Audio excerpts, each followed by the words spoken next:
আমাদের যারা আপনারা কৃপা করবেন, আপনাদের সহযোগিতায় আমি চেষ্টা করবো কিছু কথা বলার। শ্রীমদ্ ভাগবতে অর্জুন কৃষ্ণ দাস তৃতীয় স্কন্ধ অধ্যায় 13, আমার পাঠ হচ্ছে 31 থেকে 37। আমি চেষ্টা করছি আগে প্রথম শ্লোকটি পাঠ করে নিই। শ্লোক 31। সদংস্ত্রয়োদ্ধিতমহিনিমগ্নাং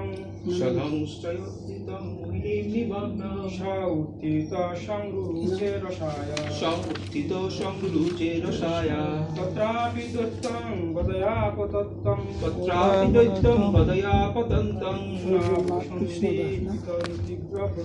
সুনাবসন্দীপিত ব্রহ্ম। ভগবান বড়দেব অবলীলাক্রমে পৃথিবীকে তার দর্শনার্থে ধারণ করে জল থেকে উত্তোলন করলেন।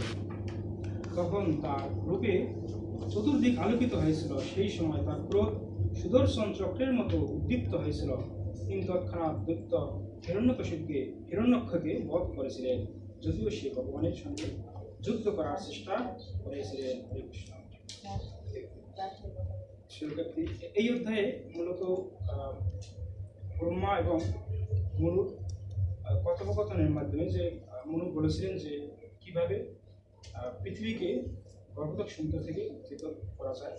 তো তখন ব্রহ্মা চিন্তা করলেন এবং ভগবানের শরণাপন্ন হলেন চিন্তার মাধ্যমে, এবং তৎক্ষণাৎ তার নাসারন্ধ্র থেকে বৃষ্টিপূর্ণা ব্রহ্মদেবের আবির্ভাব হয়েছিল। তো ক্রমে ক্রমে একটা বিশাল ধ্বজের মতো পর্বতের মতো বিরাট শরীর প্রাপ্ত হয়ে তিনি গর্ভোদক সমুদ্রে থেকে পৃথিবীকে উত্তোলন করে আনলেন। প্রভু এখানে শেষ হয়েছিল যে প্রভু পৃথিবীকে উত্তোলন করলেন।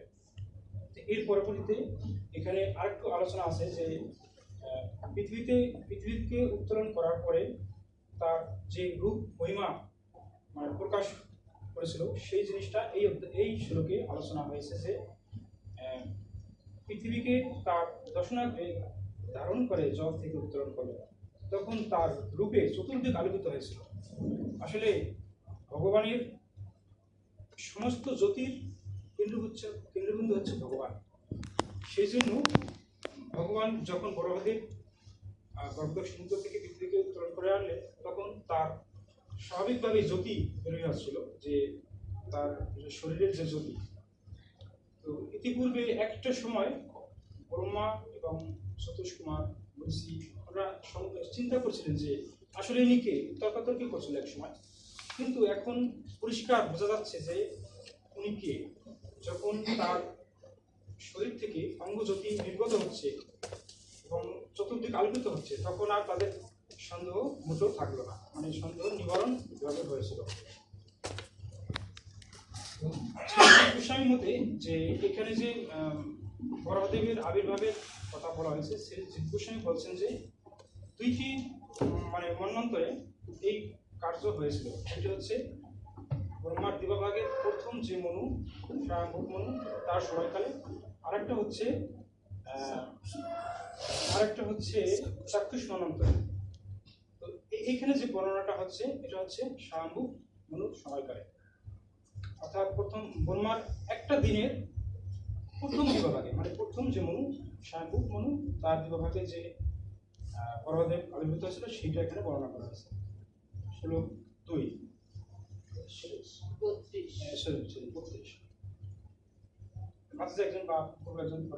শ্লোক 32 অনুবাদ। তারপর ভগবান বরাহদেব জলের মধ্যে সেই দৈত্যকে সংহার করলেন, ঠিক যেমন একটি সিংহ হস্তিকে সংহার করে।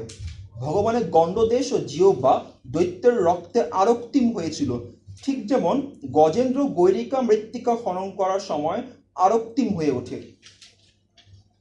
কংসকে যখন শ্রীকৃষ্ণ বধ করেছিলেন, শ্রীকৃষ্ণ তো তার থেকে ছোট ছিল দেখতে না, এবং ঠিক এখানেও ওই রকম যে সিংহ হস্তিকে সংহার করেন। সিংহ কিন্তু হস্তির থেকে সাইজে কম, মানে আর দৈত্য হচ্ছে অনেক বড়। তাই এখানে হিরণ্যক্ষ ছিল অনেক দৈত্যকায়। তো এত বড় দৈত্যকায় যে ওইখানে এর আগের শ্লোকে ভগবানকে গজরূপে বর্ণনা করা হয়েছে, গজের মতো, গজের মতো শরীর। আর এইখানে হচ্ছে সিংহের মতো শরীর বর্ণনা করা হচ্ছে। আর উল্টো দিকে এই হিরণ্যক্ষেত্র বর্ণনা করা হয়েছে গজের শরীরের মতো, অর্থাৎ বড় বৃহৎ শরীর। তো ভগবান যখন ওনাকে বধ করছিল তখন মনে হচ্ছিল যেন একটা সিংহ হস্তিকে বধ করছে, এরকম মনে হচ্ছে। মানে এখানে বোঝাচ্ছে যে ভগবানের শরীর তার থেকে তুলনামূলক আকারে কম, ছোট ছিল। এরপরে শ্লোক।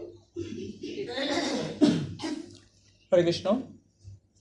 তখন ভগবান এক গজেন্দ্রের মতো ক্রিয়া করতে করতে তার শুভ্র দশনাগ্র ভাগে পৃথিবীকে ধারণ করেছিলেন। তার অঙ্গকান্তি ছিল তমালের মতো নীলাভ, এবং তাই ব্রহ্মা প্রমুখ মহর্ষিগণ বুঝতে পেরেছিলেন যে তিনিই হচ্ছেন পরমেশ্বর ভগবান, এবং তারা তাকে তাদের সশ্রদ্ধ প্রণতি নিবেদন করেছিলেন। ভগবান যা কিছু করেন ক্রীড়াস্থলে করেন। ভগবানের কোনো কোনো কার্য উদ্ধারে বা কোনো কার্য বাস্তবায়নে কষ্ট করতে হয় না, তিনি ক্রীড়াস্থলে করেন। আমরা যেমন ছোটবেলায় খেলাধুলা করছি, মানে প্রত্যেকটা খেলাধুলায় মানে আনন্দ লাগতো, ভালো লাগতো। ভগবানও এই লীলা সমূহ করেন মানে ক্রীড়াস্থলে, যে আমরা মনে হয় যেন একটা শিশু খেলা করতেছে। যে ভগবান যখন পর্বতটা হচ্ছে এই গিরি গোবর্ধন পর্বত ধারণ করেছেন, মানে তার কনিষ্ঠ আঙ্গুলে, এক খেলার স্থলের মতো। খুব সহজেই ভগবান এই কাজগুলি করতে পারেন। এই যে যে হিরণ্যক্ষকে যে বধ করেছিলেন, মানে বধ করে যে পৃথিবীকে ধারণ করেছিলেন, মনে হয় যেন একটা শিশু একটা হাতে বল নিয়ে মানে উত্তোলন করছে, এইরকম। তার কাছে কোনো কাজেই অনেক কঠিন বলে মনে হয় না। তো ভগবান এখানে এই জিনিসটা আমরা বুঝতে পারি যে ভগবানের কাছে কোনো কাজেই মানে সামান্য কঠিনও না, মানে অনেক কঠিন তো দূরের কথা, সামান্য কঠিন না, মানে খেলার ছলে আনন্দ ছলেই কাজটি করে। আর এখানে ভগবানের অঙ্গকান্তি প্রকাশ করছেন যে ভগবানের আমরা জানি যে নীল জল ভরা মেঘের মতো নীলাভ ভগবান শ্রীকৃষ্ণের শরীরের রং। এখানেও তার অঙ্গকান্তি সমাজের মতো নীলাভ, এবং তার ব্রহ্মা প্রমুখ মহর্ষিগণ বুঝতে পেরেছিলেন যে তিনি হচ্ছেন পরমেশ্বর ভগবান। মানে তাদের যে প্রথমে কিছু সন্দেহ যে হয়েছিল যে আসলে উনি কে, আসলে এই সন্দেহের এখানে অবকাশ সম্পূর্ণভাবে হয়েছে।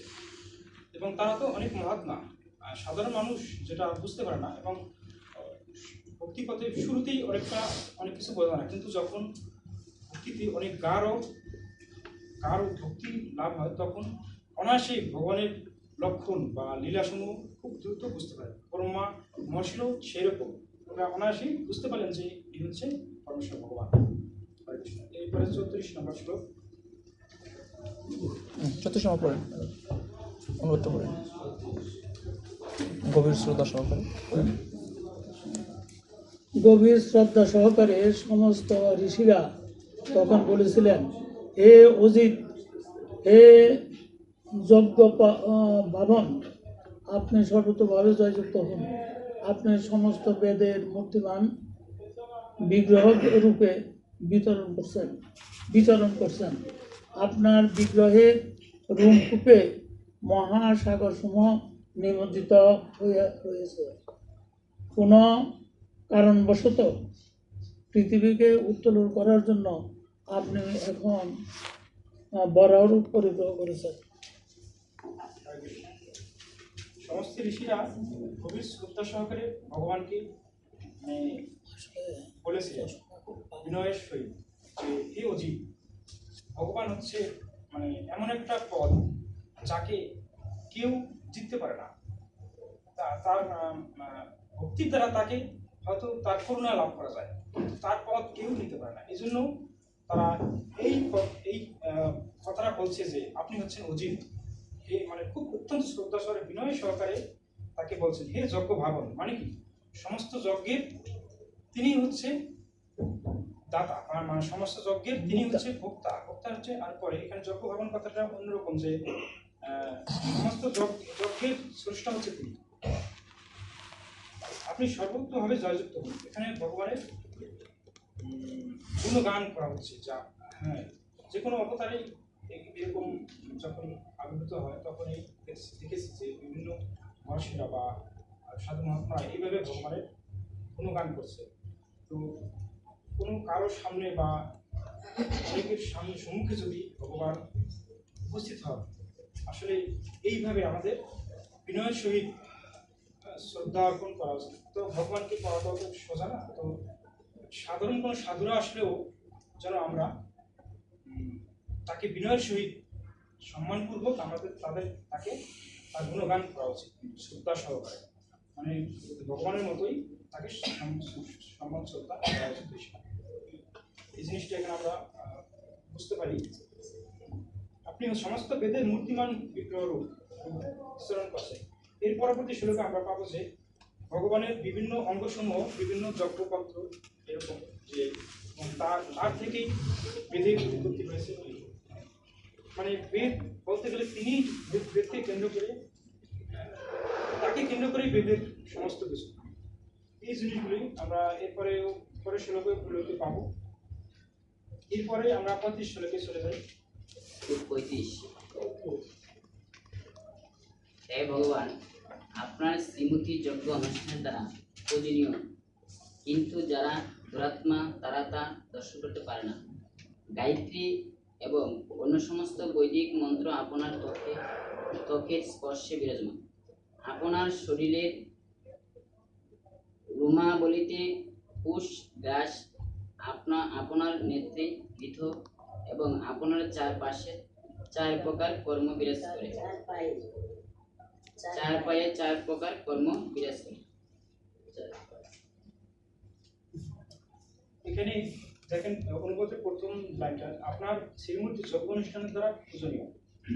আসলে এই জগতে যখন সৃষ্টি হয় ওই সময় যজ্ঞের কিন্তু উদ্ভব হয়। যজ্ঞ, সৃষ্টি এবং প্রজা একই সময়ে এগুলি চালু হয়। ভগবান নিজে করেন যে যজ্ঞের উদ্দেশ্য হচ্ছে যজ্ঞ মানে মাধ্যমে, ভগবদ্গীতায় এরকম রয়েছে যে যজ্ঞের মাধ্যমে উত্তরোত্তর জীবসমূহ উন্নতি লাভ করবে। সেই উন্নতি লাভটা কি? আসলে উন্নতি লাভ হচ্ছে ক্রমে ক্রমে যজ্ঞ করতে করতে ক্রমে ক্রমে ভক্তি লাভ করবে। ভক্তি লাভ করে ভগবানকে সন্তুষ্ট করবে। এটা হচ্ছে মূলত যজ্ঞের উদ্দেশ্য। এই তাৎপর্য দেখেন, শিল প্রভুপাদ অনেক কথা বলছে যে এই প্রকার দুষ্কৃতকারী রয়েছে যাদের ভগবদ্গীতায় বেদবাদী বলা হয়েছে, অর্থাৎ তারা হচ্ছে তথাকথিত বেদের কঠোর অনুসরণকারী, মানে তথাকথিত বেদের অনুসরণকারী। দেখবেন যে সমাজে এক শ্রেণীর লোক আছে যারা বলে যে বেদকে কেন্দ্র করে তারা সবকিছু করছে, কিন্তু তারা এটা মানতে চায় না যে বেদের উদ্দেশ্য কি, বা আমি যে বা বেদের যজ্ঞের উদ্দেশ্য কি, বা বেদের উদ্দেশ্য কি। ভগবদ্গীতা 15 অধ্যায় 15 নম্বর শ্লোকে ভগবান বলছে, সর্বস্ব সহং ঋদ্ধি সন্নিবিষ্ট মত্ত সৃষ্টিকার মহান বেদস্য সর্বময় বেদ্য বেদান্তকে বেদবিদ চ। ভগবান বলছে বেদের জ্ঞাতব্য বিষয় হচ্ছে আমি, কিন্তু তারা হচ্ছে বেদবিদ একাংশ। প্রভুপাদ বলছে তাদের তথাকথিত বেদবিদ। কেন? কারণ তারা মানে বেদকে মানে, কিন্তু বেদে জ্ঞাতব্য বিষয় ভগবানকে অস্বীকার করে। তারা বলে যে শ্রীকৃষ্ণ একজন সাধারণ মানুষ, তারা শ্রীকৃষ্ণকে পরমেশ্বর ভগবান রূপে মানতে চায় না, এবং তারা বিভিন্ন ধরনের অপব্যাখ্যা দেয়। আসলে তাদের এই অপব্যাখ্যা এখানে মানে খড়কুটের মতো ভেসে যাবে। এর কারণ হচ্ছে ভগবদ্গীতায় স্পষ্টভাবে বলা আছে যে শ্রীকৃষ্ণ যে মনুষ্যরূপী ব্যক্তি, তিনি পরমেশ্বর ভগবান। ভগবদ্গীতায় 9ম অধ্যায়ে 11 নম্বর শ্লোকে আছে যে অবজানন্তি মাং মুরা মানসিং তনুমাশ্রিত পরম ভাব অজানন্তম মাতা ভূত ভাব মহেশ। মানে আমি যে মনুষ্যরূপে অবতীর্ণ হই, কিন্তু মূর্খেরা আমাকে অবজ্ঞা করে, মনে করে যে আমি ভগবান নই। এরকম তারা সাধারণ মানুষের সাথে আমার তুলনা করে। ভগবান এখানে স্পষ্ট করে তাদের জবাব দিয়ে দিয়েছে যে তারা যে সাধারণ মানুষ বলে মনে করে, এটা সম্পূর্ণ আসলে ভুল। আরেকটা এখানে যে একটা বিরূপ কথা আসতে পারে যে তারা যে বেদবাদী, বেদকে তারা সমস্ত কিছু প্রধান মনে করে, আর বৈষ্ণবদের মনে করে তারা বেদ মানে না। আসলে কি তাই? আসলে কিন্তু বাস্তবে তা না। বাস্তবে বৈষ্ণবরাই পরিপূর্ণভাবে বেদকে মানে। এই কারণ হচ্ছে বেদের জ্ঞাতব্য বিষয় কি, ভগবান আছে বেদের বিষয়। বেদের উদ্দেশ্য হচ্ছে বেদেশ্য সর্বময় ভবেৎ। বেদের উদ্দেশ্য হচ্ছে ভগবান। তো অতএব বৈষ্ণবরাই প্রকৃতপক্ষে বেদকে মানে, বেদকে অনুসরণ করে এবং বেদের যে জ্ঞাতব্য বিষয়, বেদের যে উদ্দেশ্য সেটা তারা সম্পূর্ণভাবে জানে এবং মানে। বাস্তবিক পক্ষে তারা শুধুমাত্র মনে করে যে আমরা বেদবিদ, মানে আমরা বেদকে মানি, তারা মানে না। আসলে কিন্তু তা না, এটা একটা কন্ট্রাডিক্টরি বিষয় সমাজে। ইসকন বেদকে মানে না, আসলে সম্পূর্ণভাবে এটা ভুল ধারণা। এবং তাদের যে জবাব এখানে ভগবদ্গীতায় এবং ভাগবতে সম্পূর্ণভাবে এটা অ্যান্সার দিয়ে দিচ্ছে সুন্দরভাবে, যে বাস্তবে কারা বেদবাদী আর কারা তথাকথিত বেদবাদী। আমরা এই অধ্যায়ে এই শ্লোকটির মাধ্যমে অনেক কিছু জানতে পারি। প্রভুপাদ তাদেরকে বলছে দুষ্কৃতকে মা দুষ্কৃতর মুরা প্রদন্তে নরাধম। 4 প্রকারের দুষ্কৃতকারী ব্যক্তিরা আমাকে জানতে পারে। নরাধম যারা মূঢ়, আশরিক ভাবাপন্ন। প্রভুপাদ ইনডাইরেক্টলি তাদেরকে কিন্তু বলছে যে আশরিক ভাবাপন্ন, যারা সমাজে বেদবাদী সাজে, বাট কিন্তু তারা প্রকৃতপক্ষে বেদের পরিপূর্ণ অনুশীলন করে না, বাস্তবিক অনুশীলন করে না, যেটা বস্তুনিষ্ঠ, যেটা সত্য সুন্দর, সেই জিনিসটা তারা পালন করে না। এরপরে এই শ্লোকে আরো যে কথাগুলো কিছু আছে যে ভগবানের শরীর আসলে আপনার শরীর রমাবলিতে কুশ ঘাস, আপনার নেত্র ঘৃত, আপনার 4 পায়ে 4 প্রকার কর্ম বিরাজ করে। আসলে ভগবানের শরীর সমস্ত শরীরেই মানে বেদময়। এরকম আমি যেটুকু একটু বুঝতে পারি, ভগবান হয়তো আরো ভালো বুঝবে, যে ভগবানের সমস্ত শরীরই কিন্তু বেদময়। ভগবানের নিঃশ্বাস থেকে বেদ নির্গত হতে পারে। ভগবানের পা বা চরণ বা মানে ভগবানের যে কোনো জায়গা থেকেই কিন্তু বেদময়, সবটাই বেদময়। তাই ভগবান হচ্ছে বেদের মূর্ত প্রকাশ। আমরা এটা বুঝতে পারি যে ভগবান হচ্ছে বেদের মূর্ত প্রকাশ। তাই বরাহদেব এই মূর্ত প্রকাশ রূপে পৃথিবীকে বাঁচালেন, উদ্ধার করলেন। আমরা এরপরে 36 নম্বর শ্লোকে একটু যাই, এরপরে পরে আমরা 36। হে ভগবান, আপনার জিহ্বা সুর, আপনার নাসিকা ধ্রুব, আপনার উদর পীড়া এবং আপনার কর্ণবিব চমস, আপনার মুখে ব্রহ্মভাগ পাত্র প্রাশিত্র, আপনার গলা গ্রহা নামক সোমপাত্র, এবং আপনি যা সর্বণ করেন তা হচ্ছে অগ্নিহোত্র। এই যে একই রকম দুইটা শ্লোক প্রায়, যে ভগবানের বিভিন্ন স্থানকে মানে যজ্ঞের যে বিভিন্ন পাত্র আছে, পাত্রের সাথে ভগবানের শরীরের তুলনা করছে। এবং শুধু তুলনায় না, এটা বাস্তবিক যে ভগবানের সম্পূর্ণ শরীরটাই হচ্ছে যজ্ঞপতি। ভগবান বেদমূর্তি, বেদের উদ্দেশ্য হচ্ছে যজ্ঞ অনুষ্ঠানের মাধ্যমে ভগবানকে লাভ করা। এইখানে তাৎপর্যে আমরা যে জিনিসটা দেখতে পারি যে বেদবাদীরা বলে যে বেদে প্রণীত যজ্ঞানুষ্ঠানের অতিরিক্ত আর কিছু নেই। তারা হচ্ছে অগ্নি পরিচালন করে, যজ্ঞানুষ্ঠান করে, মানে সীমিত আকারে অগ্নি পরিচালন করে, নিয়ম বহির্ভূত বলতে গেলে তারা যজ্ঞানুষ্ঠান করে। কিন্তু এই ধরনের যজ্ঞানুষ্ঠানের ফল লাভ হয় না। যজ্ঞানুষ্ঠানের নির্দিষ্ট বিধি নিয়ম আছে এবং পাত্র আছে, এবং সেখানে যজ্ঞের যে ভোক্তা, যজ্ঞ যে কে ভোগ করে বাস্তবিক ভোগ, সেই জিনিসটা যদি আমাদের নির্দিষ্ট না থাকে, তাহলে তো সেই যজ্ঞের কোনো ফলই আসলে হয় না। তো সাধারণ আমরা সমাজে দেখতে পারি যে ধরনের যজ্ঞ অনুষ্ঠান হচ্ছে, বৈষ্ণবরা বা যেটা সাধারণ মানুষ যেটা করে, আসলে সেখানে কিন্তু প্রকৃতপক্ষে যজ্ঞ অনুষ্ঠান হচ্ছে, নিয়ম বহির্ভূত যজ্ঞ অনুষ্ঠান হচ্ছে এবং সীমিত আকারে হচ্ছে এবং অসুচি ভাবে হচ্ছে। তো সুন্দর মানে যজ্ঞের উদ্দেশ্য হচ্ছে ভগবান হচ্ছে সমস্ত যজ্ঞের ভোক্তা। হ্যাঁ, গীতায় নবম অধ্যায় 24 নম্বর শ্লোকে বলা হয়েছে যে অহং হি সর্বজ্ঞানাম অহং হি সর্বযজ্ঞানাম ভোক্তা চ প্রভুরেব চ ন তু মাম অভিজানান্তি তত্ত্বেন আত্ম শ্রবন্তীতি। মানে আমি হচ্ছি সমস্ত যজ্ঞের ভোক্তা। ভগবান একদম স্পষ্ট বলছে যে শ্রীকৃষ্ণ বলছে যে আমি হচ্ছে যজ্ঞের ভোক্তা। যারা হচ্ছে সমাজে বিভ্রান্ত আছে, ভগবান নিয়ে বিভ্রান্ত আছে, কি ভগবান সেটা তারা খুঁজে পায় না। আবার অনেকে ভগবানের পথে বসাইছে, কিন্তু তারা যজ্ঞ অনুষ্ঠান করে। আসলে কি এই যজ্ঞ অনুষ্ঠানটা বাস্তবিক পক্ষে আমাদের সমাজের জন্য কোনো উপকারে আসে, মানে কমপ্লিট উপকারে আসে না আমার মনে হয়। আমি যেটা বুঝতে পারি যে প্রকৃতপক্ষে সেই যজ্ঞ অনুষ্ঠানটা হচ্ছে না। তো আমাদের ইসকন মন্দিরগুলোতে বা পূর্বত আমাদের যে শিক্ষা দিয়েছে যে বৈদিক বিধি নিয়ম অনুসারে এবং যজ্ঞের ভোক্তাকে আমি কাকে উদ্দেশ্য করে যজ্ঞ অনুষ্ঠান করছি, এই সমস্ত কিছু আসলে আমাদের থাকা উচিত। তাহলে আমাদের যজ্ঞ অনুষ্ঠান পুরোপুরি সুন্দর হবে। তো এইখানে তারপর যে অনেকগুলো কথা সুন্দর এই বিষয়ে আছে, আপনারা একটু জেনে নেবেন। এর পরবর্তী শ্লোকে আসি, 37 নম্বর শ্লোক।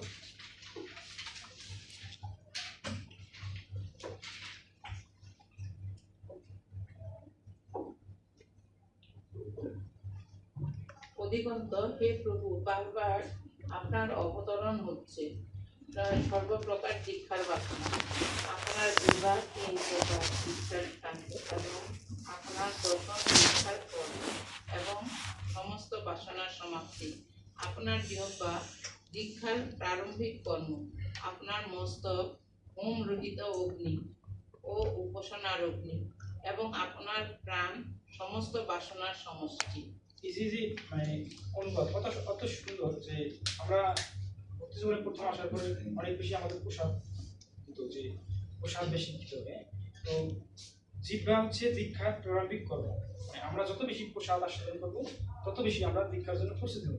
যে আপনার অবতরণ হচ্ছে সর্বপ্রকার দীক্ষার বাসনা, আপনার দর্শন দীক্ষার পর, মানে এই যে ভগবানের কার্যকলাপ, আমাদের দীক্ষার উদ্দেশ্য হচ্ছে কিন্তু ভগবানকে সন্তুষ্ট করা। তো আমরা এইভাবে ভগবানকে নির্দিষ্টভাবে ভগবানকে সম্মুখে রেখে ভগবানকে নির্দিষ্টভাবে জেনে বা প্রতিষ্ঠিত করে আমরা আমাদের সমস্ত কার্যকলাপ করবো ভগবানকে সন্তুষ্টির জন্য। আমি এই অধ্যায় থেকে এই জিনিসটা বুঝতে পারি যে সমস্ত বেদের উদ্দেশ্য হচ্ছে ভগবান শ্রীকৃষ্ণ, সমস্ত যজ্ঞের ভোক্তা হচ্ছে শ্রীকৃষ্ণ, এবং সমস্ত বৈদিক কার্যকলাপের উদ্দেশ্য শ্রীকৃষ্ণকে সন্তুষ্ট করা, তাকে ভক্তি করা, তাকে প্রণাম করা, এবং তার যে কলিযুগে যে যজ্ঞ অনুষ্ঠান দেওয়া হয়েছে চৈতন্য মহাপ্রভু হরে কৃষ্ণ মহামন্ত্রের মাধ্যমে, এটা হচ্ছে কলিযুগের সংকীর্তন যজ্ঞ। এই যজ্ঞ প্রতিষ্ঠা করে হচ্ছে আমাদের উদ্দেশ্য। তো হরে কৃষ্ণ, সকলে চরণ আশীর্বাদ করছি। হরে কৃষ্ণ কৃষ্ণ কৃষ্ণ হরে হরে, হরে রাম রাম রাম হরে হরে। আপনাদের প্রশ্ন প্রাপ্ত থেকে আপনারা ক্ষমা করবেন যে আমি আসলে সীমিত সময়ের মধ্যে